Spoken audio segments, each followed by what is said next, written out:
Greetings, magical mages and spiritual sages. All of you listening, welcome to Age of the Mage. This is episode 27. Today we're going to talk a little bit about preparation. I know that doesn't sound too exciting, but I will try to help us see preparation in maybe a better light so that it can be exciting and it can be something fulfilling to do. I think it all comes back to the reason if we understand why we are preparing, or perhaps what we might be preparing for, then I believe that it's a little more fun to think about, and it is something we take time out to do when we can see the purpose. And that's probably true for anything, really, that when something is linked closely enough to a purpose or an outcome that we want, it's more interesting to us, isn't it? So today I want to talk about preparation, and specifically for you as the etheric network that you are. This will largely pertain to magical and spiritual preparation. Now I'm kind of a prepper, I have to admit it, that I like to have some physical preparations on hand, and I can definitely be swayed to stock up on various things. And so that I'm not opposed to that. In fact, I would support that. And physical preparation in the 3D plane is something I feel is important. But we won't be concentrating on that for this particular podcast. I want to talk more about spiritual preparation and magical. And the whole idea of preparation is that it has to be done before you need something. Inherent in the word, a part of the whole idea is that you won't necessarily be using what you are doing while you're doing it in the act of preparing.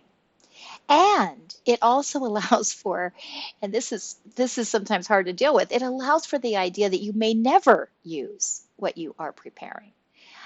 So it's kind of this limbo land. It's based on faith and belief systems and things. And so we see that we're doing something that we don't always feel immediate gratification for, or it doesn't always come back in a feedback loop right away to us as though that was worthwhile. I'm sure glad I, stocked up on 10 flashlights. I've never used them once.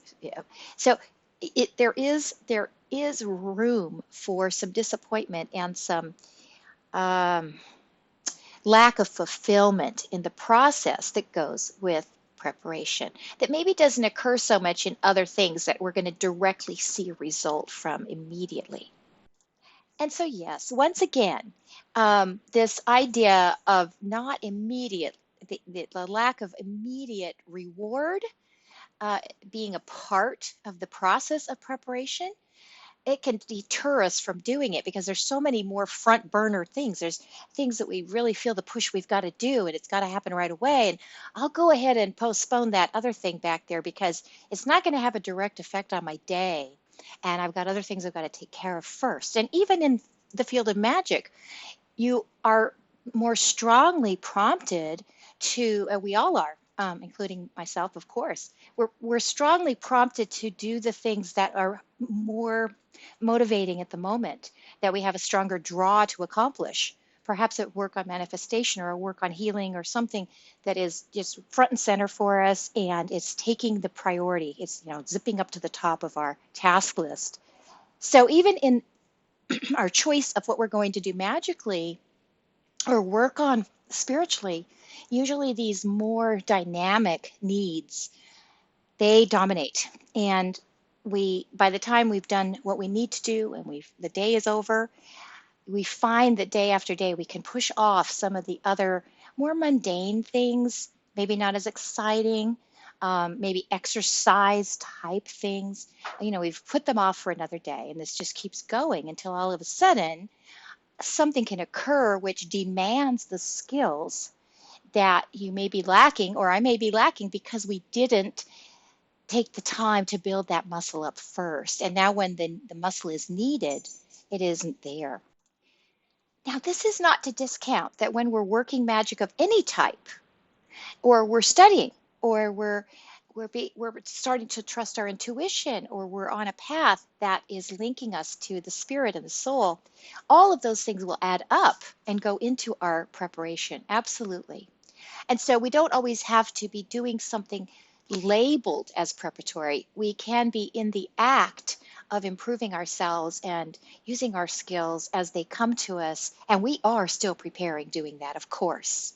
Reading, studying, research, practice, you know, just listening to intuition, all these things add up and fall into our overall foundation, and they make up our base of our preparations. And so I'm not discounting that at all. And those may be enough. They might even be sufficient, because we are following our own path, and we're very often led to do the types of things we need to do that will prepare us for our future path. But it's just, this is a podcast, it's just a kind of a reminder to go ahead and appreciate the art of preparation, because there's value in that itself that is not always apparent the very day that you're doing something. May not turn out, you may not be able to manifest the thing you were trying to bring about. You may not accomplish the healing in a satisfactory way, and you can feel discouraged. But those things add up to preparation, and they go into building up our toolkit and understanding ourselves and understanding what works for us and what doesn't. And that's important. That's an important part of the whole picture. And so even on the down times when our intentions do not seem to flow or do not seem to manifest like we would like them, we might be able to rack that experience up, package it up, and put it in our preparation toolkit, because we are learning from all of those things. And just by practicing and using spiritual magical muscles like that, we're doing something. We're doing more than we might suspect. I think I feel this pressure to talk about this in a way, because I do foresee that the time is upon us, that the more we have stocked up in our base and our field of resilience and discernment and intuitive capabilities, and even uh, more direct magical abilities, spiritual connections, all these types of things, the more we have done with this, and the better, the more ready we are, is going to be very good, because I believe we're at a time when we're going to have to start using all that. And this is why preparation keeps coming to me as a critical topic to discuss, because we can't go get it when we need it a year from now if we haven't been getting ready for it all along. It's not something you could grab at the last minute. And I want to explain it. I want to talk about this in a couple different ways. I had a kind of a magical, quasi-spiritual magical experience with this, and it's really stuck in my mind. And the details aren't as important as what came out of it and the message that it gave to me. I was partnered with a person many, many years ago that really was aligned with dark magic quite strongly. And I didn't know that at the time. I felt darkness and in things like that happening, and there was some possible slippage into more of an evil type of expression. But in spite of all that, I wasn't I didn't quite understand the ramifications of what that would mean in my life. And so I took this partnership on. And I had already been looking and kind of working with my own intuition. It was coming up in really fast, I would say, it was accelerating during these years, and I was getting better and better at working with it and honoring it and things like that.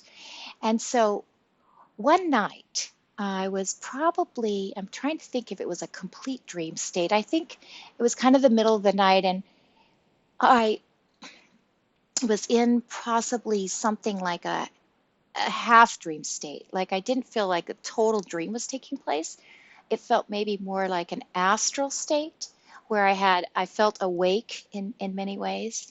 And I was in my bed, and this partner of mine appeared at the bedroom doorway. And this really wasn't happening in real life. He was asleep. But again, it was a strange experience, hard to explain, I guess. And he extended his hand and he said, "Come with me." Now, it looked innocuous. Here I am, in the 3D world, I'm linked to this person very strongly. And I'm trying to form a life with him at this point in time. And so I it would have made sense to me to accept his outdrawn hand and go with him. And yet something in me immediately signaled, no, you don't accept this. And I can't tell you where that came from. It was just a knowledge that settled on me to refuse this invitation from him in his astral form, probably. And I said, "I'm sorry, I can't go." And then, of course, his form got very angry. And I suddenly kind of roused and maybe went back into sleep and then came back into full waking. And the words that came to me was, "That was a summons, and you were right to refuse it because it was a formal magical summons that was he was doing to you, that if you had accepted would have slowed your growth down because you would have gone in a direction that isn't meant for you." Okay, so it might have even been stronger than that. Like that would have been a dark path for you. But anyway, the message I came away from, what happened to me over the following days was I kept questioning myself. How in the world did I refuse that? I do not know. I don't know what was in me to know to refuse that because there was no immediate sense of dark or evil presence. It was a partner I actually had in my 3D life. Um, to me, I couldn't figure it out. Finally, over time, weeks and months of thinking about this experience, and I did eventually need to separate my 3D life from this person, and things deteriorated. And so many things proved to be true later that backed up my decision at that moment in time. But as time went on, the message that I got pertaining to that whole experience was this word preparation, this idea of that I had in some way, by following my own path for the many years prior to that incident, and by attuning to things that I felt more aligned with, and by honoring by building up the habit of honoring what my intuition told me to do, even when it didn't make sense, or even when I didn't get immediate validation that I had made the right choice. But just the practice of using this kind of, extrasensory perception had led me to a place where when something happened and I had to make a split second decision, all that former preparation worked on my behalf without me even knowing it. I can't even claim that I went through this big assessment. Like I wasn't weighing energies. I somehow had to make this decision very quickly. So there wasn't a lot of time to ponder it. There wasn't a lot of, I couldn't go back to a philosophical analysis of this. My body, all my various bodies, astral, etheric, emotional, mental, physical, they all had to be ready to act instantaneously. This was not a time that would allow for more preparation. I had to make a choice at that very moment based on what I had already done. So this may not sound, life changing, and it very likely wasn't. But what it did teach me was the preparation is just as important for the magical work or the spiritual practitioner in those actual areas of life as it could be in a physical way, as it could be in the ways we prepare for, a flood or a hurricane to hit. So we are, there's no substitute for it. And I think that's the urgency I'm feeling right now, is that we may not even have the same kind of time that we once had to do what we normally would consider all our preparatory work. And let me explain what I mean by that. I think that we are in this very unique time, as I have stated many times before, this timeline choice is right upon us as a species, as a world. And it is changing. It's kind of speeding up, so to speak, our effects, cause and effects right now, and it's causing a more fluidity to reality. It's causing this merging of various realms. I think we're going to see a lot more people begin to see and interact with other realms, and some will be prepared for that and understand what's happening, and many others won't. And so that can cause kind of chaos in its own way too. So all this is right upon us. And if you go even like 30 years back, where some of us older practitioners started our studies and things, this urgency about the time element in relation to our, this imminent shift might not have been felt so much. And we also might have been a part of a generation that was laying some groundwork for others to come in and have some preliminary acceptance, laid out, and bring some ideas out into the mainstream that would allow for even more dramatic ideas to take hold that need to be accepted. All right, so there is some precedent to the idea that generationally, uh, people are born into certain generations for kind of a larger scale purpose, not just their own, but they kind of fit into their generation with an overall purpose that generation does in preparation for the next one to come in. And so I kind of have this belief that some of us had many, many years to accumulate the type of preparation that many of you may not have. And this could or may be true, may not be true. It may be a feeling I'm getting of urgency that is still going to take time to unfold, but I did want to share it nonetheless.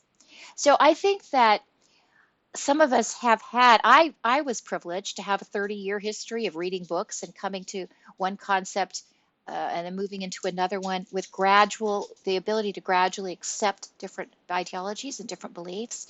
Because for my particular purpose, it might not have mattered that I become instantly prepared or instantly ready for more major things. So I had this lifetime, really, of adjustment. The periods of adjustments were spread over many years, and I didn't have to accept things on the spot. I was gifted the passage of time, so that my body could even accept, and my psyche could accept transitions and changes in a more gradual way, and that worked hand in hand with my evolution and my changes and the things I chose to study and different things.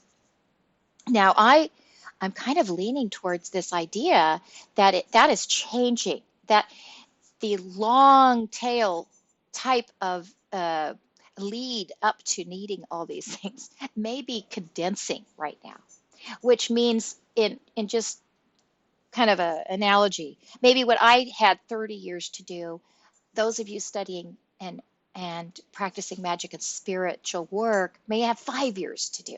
Now, I don't think that's a negative in any way. I believe you're here and you're capable of that, of whatever is asked of you. This is not an accident. No one's born at any time accidentally. Everything is understood by the soul, and your contracts and your agreements and your preferences are all being played out. You're fitting into the destiny you should be in if you allow that to unfold, to the best of your abilities. And so this is not a negative. In fact, I believe it's a positive side. I think we're seeing young people born into the world in the last, 30 years that are even better prepared. They don't even have to go through some of the preparation I had to, and maybe some of others in my generation had to, because we were transitional. And we worked our way towards, after we had done 10 years of preparation, many people that are younger and coming into the world right now already have that under their belts. They're just coming in with it, right? So I'm not seeing this as a bad thing, but I do see it as something to focus on here for a little bit. And that's because we may very well see that we have got to use and rely on our powers and on our strengths faster than we would have imagined. We may have times of testing coming up in the very near future that are more intense than maybe some of the past trials that we have faced. And this is I'm specifically referring to things that we can utilize magic and spirit for. So let's say that we are aware of the possibility of psychic attack, that exists. Let's just as a general idea, that we're aware that energies can come in on us or at us, that this is a possibility. And I believe this audience feels that that's a possibility. So we might have developed shielding techniques, or we might have experienced psychic attack before we even felt like, oh, I've got to do something about this. Now I see how it affects me. I don't want that to happen again. We may have gone through a process regarding psychic attack that led us to the preparation for, oh, I'm going to be ready next time. Or we might have said, hey, it doesn't happen very often. I got through it. I got some help from a friend. I managed to come out of it. It's okay. And I have other things that are more important than working on a shield right now. So I'm going to come back to that at a later time because it's not happening in my life that often. Well, this is just one example. But what I'm getting at is that might start happening in our lives more often than we normally would have had to put up with it. And so this pressure to do more in preparation for things that might come at us in various ways, I believe is kind of becoming more important right now. That now's the time to do some of this, because we may not get this time back.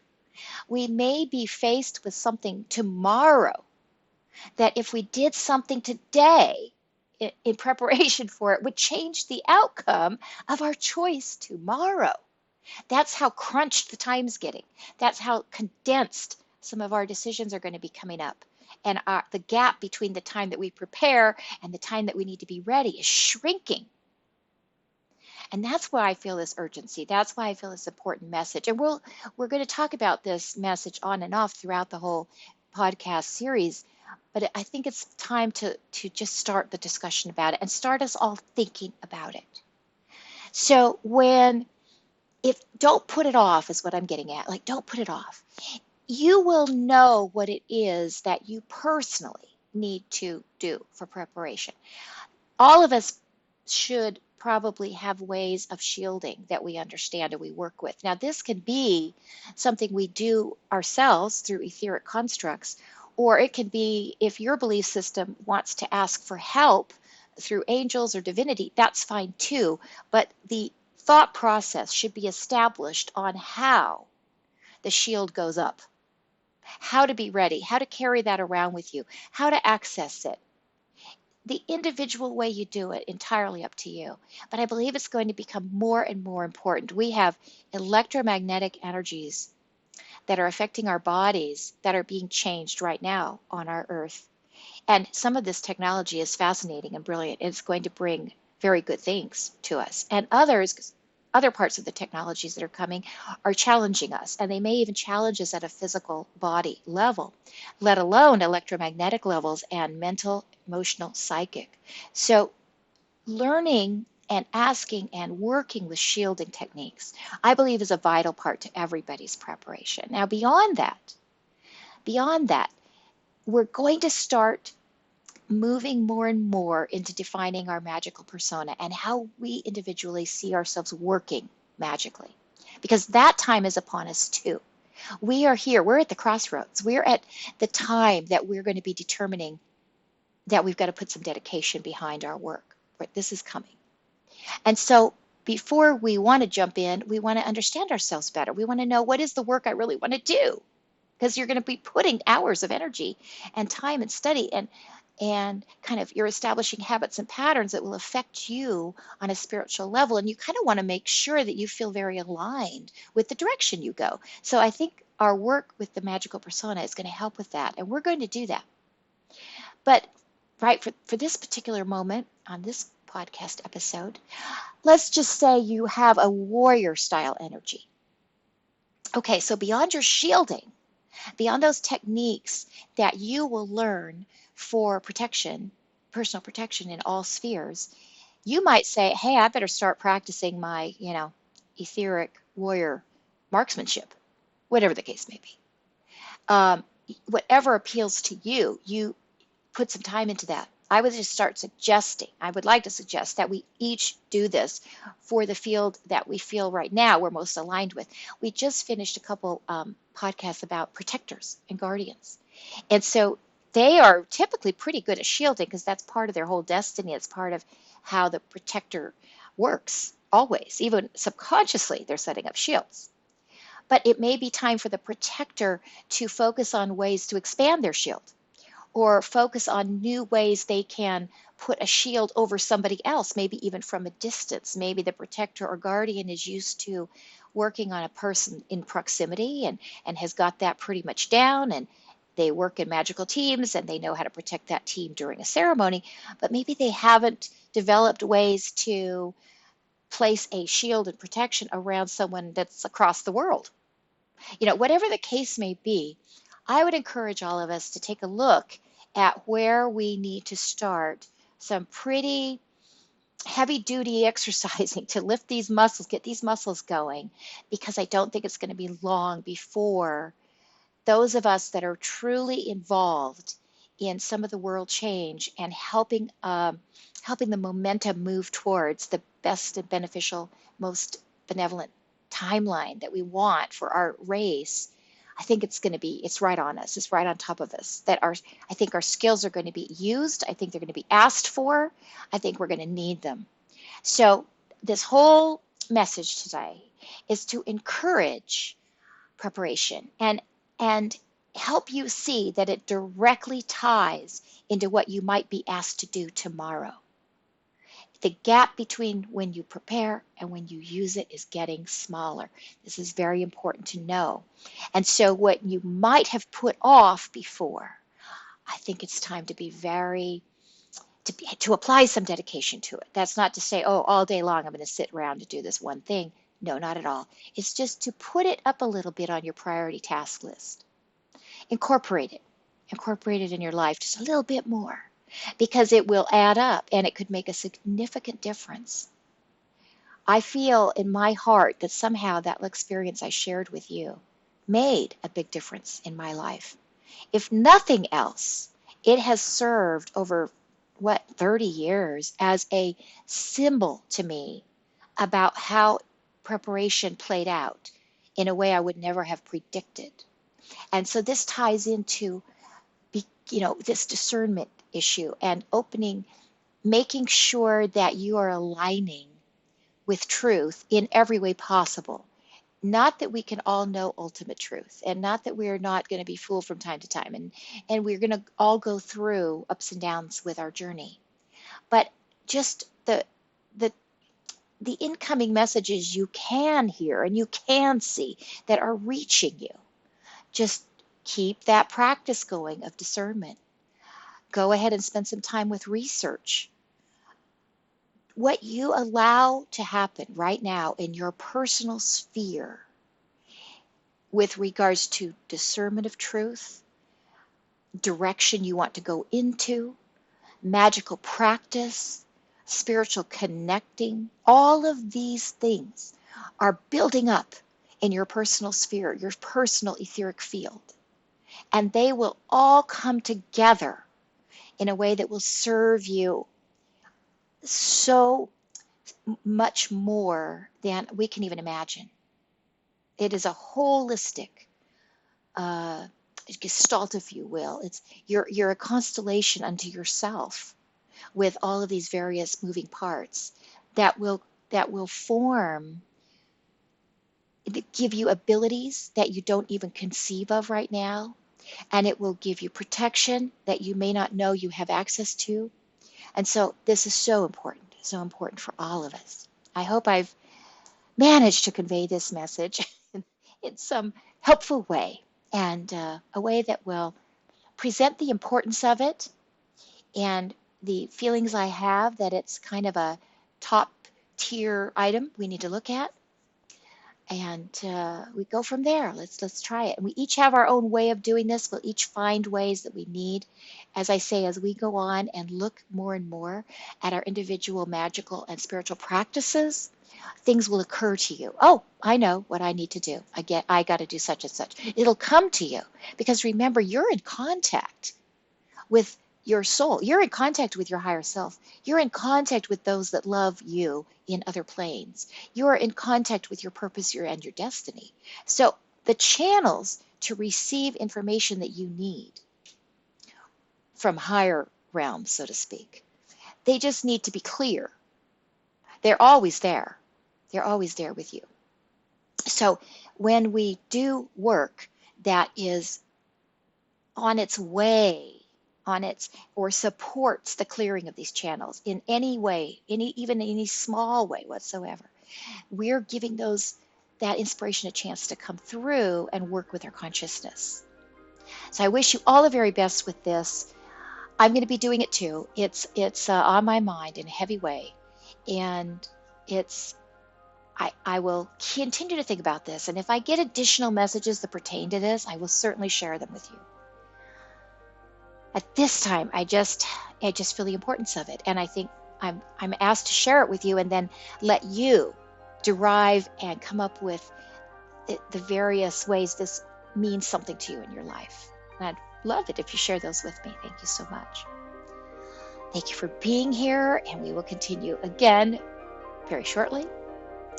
I send blessings and love and light to each and every one of you, and I will say bye for now.